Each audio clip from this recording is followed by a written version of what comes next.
पास किए हैं, स्टेट पास किया है, क्या उनमें क्षमता नहीं है कि बिहार के सरकारी स्कूल में पढ़ाएं?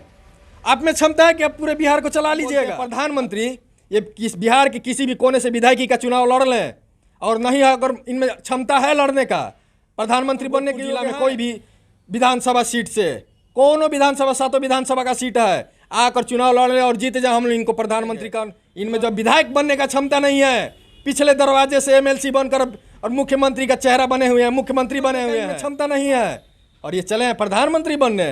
अरे नीतीश बाबू, पहले विधायक और बिहार को बढ़िया से चलाइए, के बारे में सोचिएगा। अभी वैकेंसी नहीं है, अभी 2029 तक कोनो वैकेंसी नहीं है भारत में। इस सरकार में अपराध, भ्रष्टाचार, बेरोजगारी, दलाली, दिन दहाड़े हत्या, युवा मोर्चा के हजारों कार्यकर्ताओं के द्वारा विधानसभा का घेराव किया जाएगा, उनको दिखा दिया जाएगा कि देखिए। बिहार विधानसभा घेराव बीजेपी द्वारा 13 जुलाई को किया जाना है और हमारे साथ उसी मुद्दे पर बात करने के लिए बैठे हुए हैं भोजपुर जिले के युवा मोर्चा के जिला मंत्री आशुतोष मिश्रा जी। इनको जिला प्रभारी भी बनाया गया है कि यहाँ से जितने भी बीजेपी के कार्यकर्ता हैं उनको लेकर के पटना चलना है। ये पटना 13 जुलाई को जाने वाले हैं। कौन कौन से वो मुद्दे हैं जिसको लेकर के विधानसभा का घेराव बीजेपी द्वारा किया जाना है, चलिए मैं इन्हीं से जानने का प्रयास करता हूँ। IBN 7 भारत में आपका स्वागत है। बहुत बहुत धन्यवाद आपका। कौन कौन से मुद्दे हैं जिसको लेकर के आप लोग विधानसभा घेराव करने वाले हैं? जी, यहाँ पर सबसे बड़ी मुद्दा है कि जिस तरीके से नीतीश कुमार ने बिहार में, एक तो वैकेंसी आती नहीं थी, कितने दिन के बाद, 4 या 5 वर्षों के बाद वैकेंसी है टीचर के लिए, और उसमें संशोधन इतना किया गया कि सब, इतने संशोधन से पहले तो विद्यार्थी परेशान हो गए कि फार्म निकलने के बाद 8 से 9 संशोधन किया गया इस परीक्षा के लिए। बीपीएससी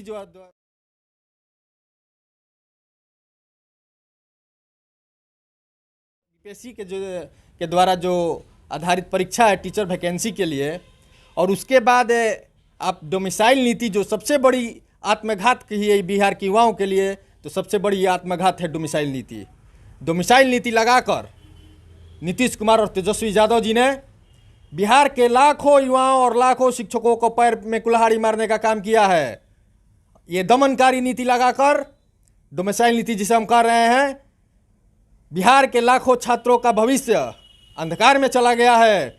बिहार के युवाओं की हक मारी गई है। यहाँ पर जिस तरीके से उन्होंने डोमिसाइल नीति लगाकर पूरे भारत के युवाओं को मौका दिया है बिहार में परीक्षा देने के लिए, इसमें गलत कहाँ है? बिल्कुल गलत है। हम पूछते हैं नीतीश कुमार और तेजस्वी यादव जी से, क्या बिहार में वैसे टीचर नहीं है जो बिहार के स्कूलों और विद्यालयों में पढ़ा सकते हैं? शिक्षा मंत्री तो कह ही रहे हैं ना कि बिहार में वैसे टीचर नहीं है, बिहार में वैसे लोग नहीं है जो फिजिक्स और मैथ और ये क्या बोलते हैं अंग्रेजी का टीचर नहीं मिल पाते हैं, इसलिए हम लोग ये डोमिसाइल नीति को हटा दिए हैं। शिक्षा मंत्री कह रहे हैं तो शिक्षा मंत्री डॉक्टर चंद्रशेखर लगाते हैं। जांच कराइए डॉक्टर का उपाधि कहाँ से लिए और किस प्राइवेट यूनिवर्सिटी से खरीदे हुए हैं। अगर उन पर जांच कर दिया जाए तो वह कल ही फंस जाएंगे। बिहार में उप मुख्यमंत्री 9वीं पास और मंत्री एक 10वीं फेल और 9वीं फेल बन जाता है, और बिहार से हर एक साल हजारों युवा IAS और IPS बनते हैं, बड़े बड़े उच्च पदों पर जाकर बिहार का नाम रोशन करते हैं। और बिहार में 1 to 5 और 10 तक पढ़ाने के लिए युवाओं में सक्षम नहीं है, योग्य नहीं है। वो तो बिहार को बदनाम करने का काम किया है। ऊपर से नीतीश जी ने डोमिसाइल नीति लाकर पूरे भारत में बिहार की नामहसाई की है कि बिहार में टीचर नहीं मिल रहे हैं, तो इन्होंने यूपी और पंजाब और हरियाणा से टीचर मंगाकर बिहार में पढ़ाने का काम करेंगे। सबसे ज़्यादा बदनामी यहाँ बिहार युवाओं की हुई है नीतीश कुमार के द्वारा जो डोमिसाइल नीति लाया गया है। तो आप लोग इसका विरोध कर रहे हैं डोमिसाइल नीति का, वो तो खुल कर कह रहे हैं कि जाकर देख लीजिए, बहुत सारे ऐसे राज्य हैं जहां डोमिसाइल नीति नहीं है, डोमिसाइल की बातें नहीं होती है, हर कोई जाकर के वहां फॉर्म भर सकता है। हर 3 राज्य हैं जो डोमिसाइल 1 to 5 तक कोई डोमिसाइल नहीं लगता है। उसी राज्य के कर्मी, उसी राज्य के कर्मचारी फॉर्म भरते हैं और अलग अलग राज्य सब ने कोटा बांध रखा है 5%, 10%, लेकिन आपने पूरे जनरल के साथ फाइट कराने का काम पूरे भारत के युवाओं को बिहार में लाने का काम किया है। ये कौन सी नीति अपनाए आप? बिहार के हर एक एक युवा का हक मारने का आप काम किए हैं। जो सीटेट पास किए हैं, स्टेट पास किया है, क्या उनमें क्षमता नहीं है कि बिहार के सरकारी स्कूल में पढ़ाएं? आप में क्षमता है कि आप पूरे बिहार को चला लीजिएगा? तो पूरा देश चलाने की बात कर रहे हैं, सबको इकट्ठा कर रहे हैं, और भले वो कहें या ना कहें, मगर प्रधानमंत्री बनने का तो ख्वाब देख ही रहे हैं ना नीतीश कुमार जी। देखिए, प्रधानमंत्री का ये एक बोला जाता है भोजपुरी में, इनका खत्म है, सपना चकनाचूर है, इनका सपना सपने रह जाएगा। और ये हम बोलते हैं प्रधानमंत्री ये बिहार के किसी भी कोने से विधायकी का चुनाव लड़ लें, और नहीं अगर इनमें क्षमता है लड़ने का, प्रधानमंत्री बनने के योग्य हैं, तो आकर भोजपुर जिला में कोई भी विधानसभा सीट से, कोनो विधानसभा, 7 विधानसभा का सीट है, आकर चुनाव लड़ ले और जीते जाए, हम लोग इनको प्रधानमंत्री का उम्मीदवार घोषित कर देंगे। इनमें जब विधायक बनने का क्षमता नहीं है, पिछले दरवाजे से एमएलसी बनकर और मुख्यमंत्री का चेहरा बने हुए हैं, मुख्यमंत्री बने हुए हैं, सांसद बनने का इनमें क्षमता नहीं है, और ये चले हैं प्रधानमंत्री बनने। अरे नीतीश बाबू, पहले विधायक और बिहार को बढ़िया से चलाइए, उसके बाद भारत के बारे में सोचिएगा। अभी वैकेंसी नहीं है, अभी 2029 तक कोनो वैकेंसी नहीं थे भारत में। मात्र एकमात्र उम्मीदवार है तो नरेंद्र दामोदर दास मोदी, वही 2024 में भारी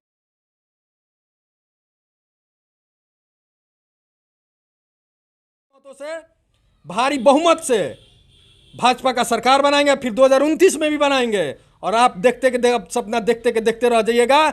ठगबंधन की, भ्रष्टाचारियों का, अपराधियों का, बलात्कारियों का, घुसखोरों को जुटाते रहिए, लेकिन आप जुटाने से कोई फायदा होने वाला नहीं है।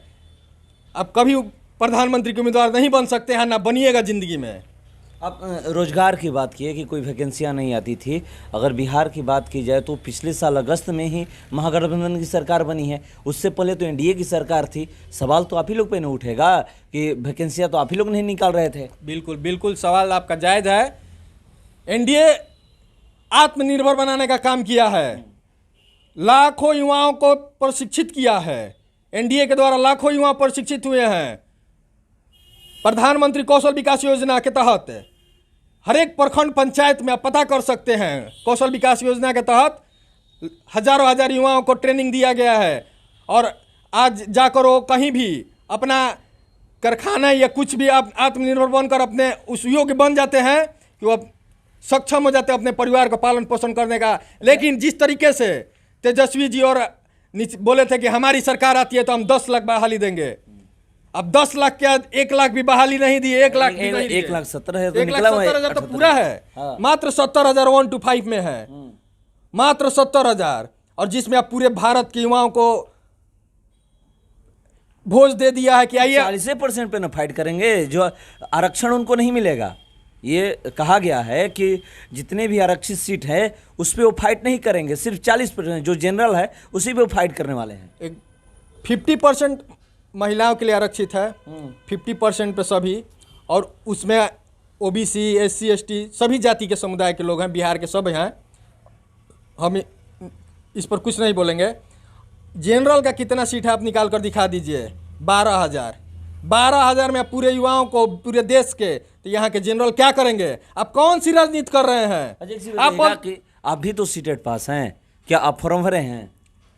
सीटेट पास हैं, अभी तक हम फॉर्म नहीं भरे हैं, और हम लोग इसका पुरजोर विरोध में है कि आप डोमिसाइल नीति वापस कीजिए, नहीं तो आने वाले समय में बिहार की दुर्दशा लिखी हुई है, वो बाहर से आकर पढ़ाएंगे और यहाँ पर कैसी शिक्षा देंगे आप समझ सकते हैं।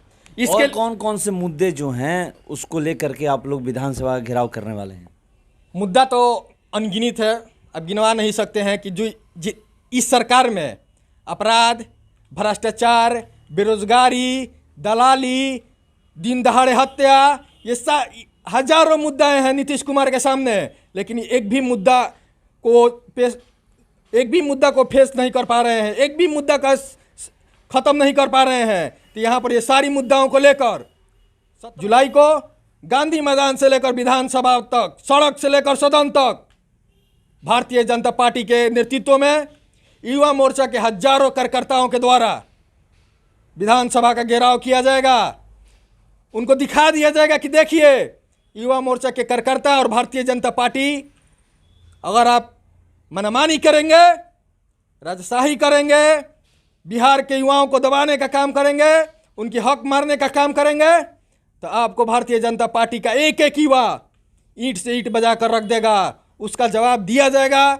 और आने वाले आगामी लोकसभा चुनाव और विधानसभा चुनाव 2025 में नीतीश कुमार और उनके महाठगबंधन को बिहार के युवा ललकार देंगे। एक भी सीट पर जीतने के लिए उनको बहानी पड़ेगी, फिर भी जीत नसीब नहीं होगी और यहीं से उनका समाप्ति निश्चय हो जाएगा। तो चलिए, ये कह रहे हैं कि 2024 से महागठबंधन की समाप्ति होगी और 2025 में यहाँ पर हमारे मुख्यमंत्री बनेंगे, यानी बीजेपी के मुख्यमंत्री बनेंगे, वो भी पूर्ण बहुमत की सरकार। बता देना चाहते हैं कि जितने भी भाई युवा साथी बहन सीटेट और स्टेट पास हैं, 13 तारीख को पटना गांधी मैदान में पहुँचे और देखते हैं नीतीश कुमार के प्रशासन में और नीतीश कुमार के बाजुओं में कितना दम है और कितनी लाठियां बरसाएंगे।